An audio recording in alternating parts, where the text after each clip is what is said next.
Hello, hello. What do we have? A week before Christmas? A little more. I hope you guys are doing really well.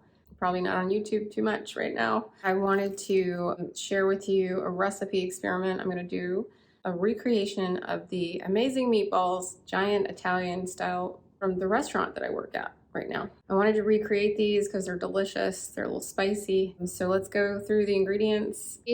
First, I want to show you what the meatballs look like from the restaurant. This is the inside. I guess these have a little sauce on them. They just handed me these at the end of the night. They had leftovers. It's a pretty large meatball. We have 1 part veal, 3 parts beef, to 1 part pork panko. We have heavy cream. I did not write the amount for the heavy cream. Oops. 1 part ricotta cheese. This is a good brand. It doesn't have the preservatives or gums in it. Salt, onion powder, garlic powder, crushed red pepper.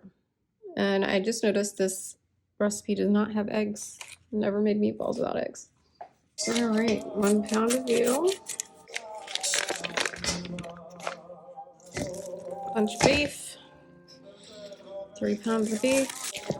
So I love that this recipe has heavy cream and ricotta cheese to make them higher fat, since I'm still doing higher fat. So an update on that is it has really helped with my little bit of PMS symptoms that I was still having. I barely noticed that my period was going to start last time. Even with me getting off the Zoloft a few weeks ago, I remember I was feeling kind of teary and emotional, and that's just completely gone away. People have asked me about me gaining weight on the high fat. I actually did gain back the 5 or 6 pounds that I lost. That didn't really happen until the last month. While I don't care about that, I don't feel as good with that weight on me. I also noticed the last couple weeks I was having issues with my blood sugar. I don't have like a glucose monitor or anything, but I can tell because I used to be hypoglycemic when my blood sugar's off. So I realized in the last few days, like, oh, I am eating way too much protein, and that's probably why I gained weight, and my blood sugar is giving me problems. Following the great advice of Stephanie Person on YouTube, it's really important that I limit my protein to 65 grams, maybe no more than 80, and then make sure I'm getting 200 grams of fat a day. And I think that's going to be my happy spot and help me get rid of those last 5 pounds again. 1 part pork panko would be 2 cups, I guess. 1, I'm still looking for a raw heavy cream, but it's not legal in my state, so not easy. So I'm going to start with 3/4 of a cup, and we can add more if we need to.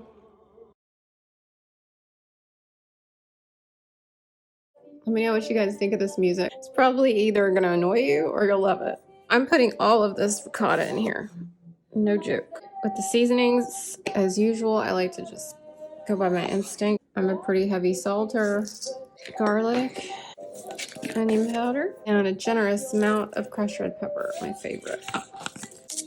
Obviously, you don't have to make them spicy if you don't want. Do you guys do meatballs with your hands? Do you mix it with your hands or like with gloves? You know what I might do? I noticed at the restaurant, it looks like, okay, they make huge amounts of this at once, but it looks like they put them like in a KitchenAid to mix them. Let's do that. I can tell, I think it's gonna need more heavy cream. I'm gonna add a splash more. So let's say a cup of heavy cream. All right, I'm gonna go get the mixer set up.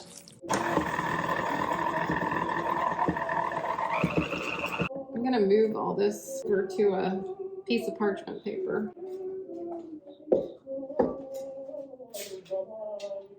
It's not for puppies.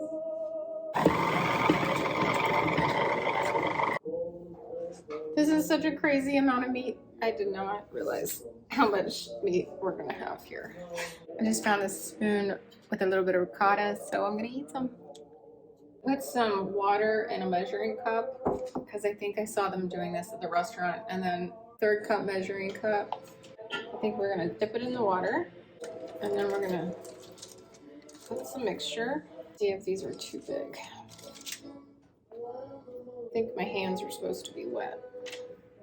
I think that looks like a good size. I like making videos like this where I've never made it, and then if it comes out, kind of cool. But next video, I want to try Stephanie Parsons' meat bread. I just came across that video.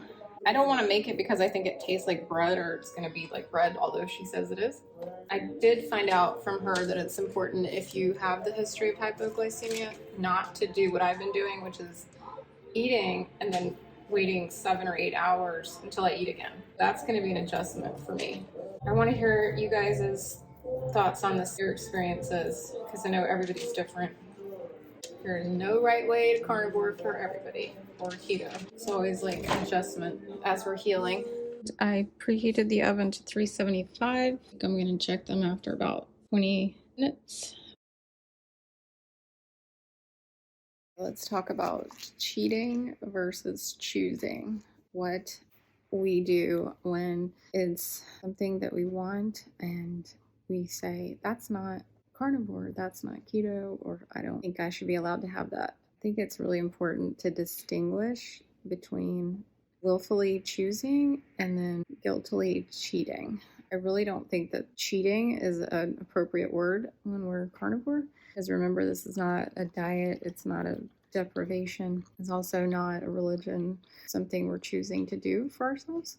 I think there's room for experimentation, choices, freely choosing, not choosing like in the middle of a craving or something like that. I don't know if you follow Dr. Bart Kay. His wife talks about this and she has a little channel. I can't remember her name right now, but she really big on learning how to not choose those foods when we're in the middle of a temptation or a craving, and then just choosing them at a different time.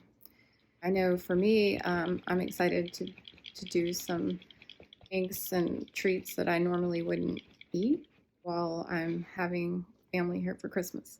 I bought some blue cheese stuffed olives, and I'm gonna do a vodka martini at some point. Vodka is pretty much the cleanest liquor you can drink.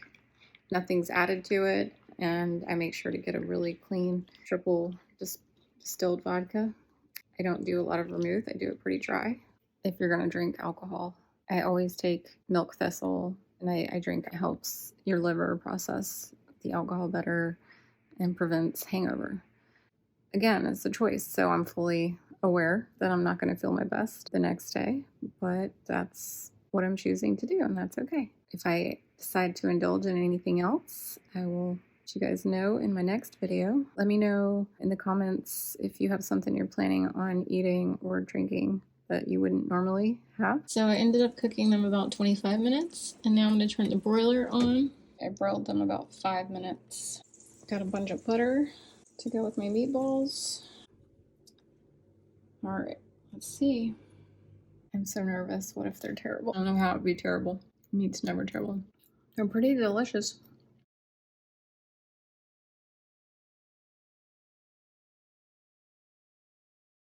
You can taste this red pepper. I might add a little bit more next time, and a little more heavy cream.